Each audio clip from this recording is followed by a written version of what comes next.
பதினெண் சித்தர் போற்றிகள், குருநாதர் திருவடி போற்றிகள். இன்றைய பதிவில் நாம் பதிவு செய்ய இருப்பது சிவவாக்கிய சித்தர் அருளிய ஒரு அற்புதமான பாடல். கோயிலெங்கும் ஒன்றல்லோ தேயுவாயு ஒன்றல்லோ என்ற பாடலை பதிவு செய்ய இருக்கோம். நம்ம சேனலுக்கு நீங்கள் புதிய நபராக இருந்தீங்கன்னா சப்ஸ்கிரைப் பண்ணிக்கோங்க, பக்கத்தில் வர பெல் பட்டனையும் அழுத்திக்கோங்க. அடுத்து போடக்கூடிய சித்தர் பாடல்கள் ஆதாரத்துடன் உடனுக்குடன் வந்து சேரும்.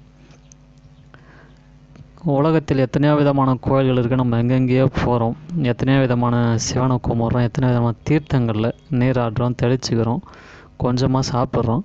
இது எல்லாத்தையும் மீறி எல்லா கோயிலும் ஒன்று தான் அப்படின்றது ஒரு பெரிய விஷயந்தான். இது சித்தர் அவர்கள் அருளியது. அந்த பாடல் அதுக்கான விளக்கத்தை நான் பார்ப்போம்.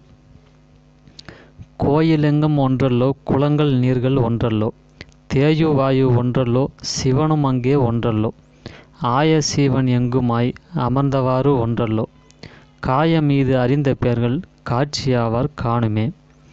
இதில் சொல்லியிருக்கக்கூடிய இலக்கண வார்த்தை, தேயு என்றால் நெருப்பு, வாயு என்றால் காற்று, காயம் அப்படின்னா உடல் என்ற அர்த்தம், ஈது என்றால் இது என்ற அர்த்தம்.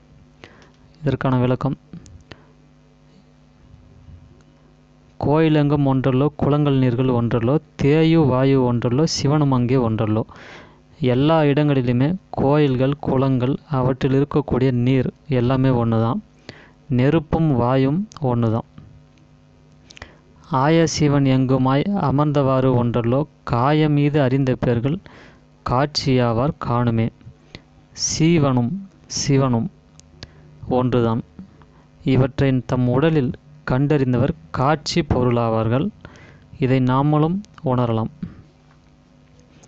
காது கண்கள் மூக்குவாய் கலந்தவரது ஒன்றல்லோ ஜோதி ஈட்டெடுத்தும் சுகங்கள் அஞ்சும் ஒன்றல்லோ ஓதி வைத்த சாத்திரம் உதித்தவாறு ஒன்றல்லோ நாத வீடறிந்த பேர்கள் நாதராவார் காணுமே.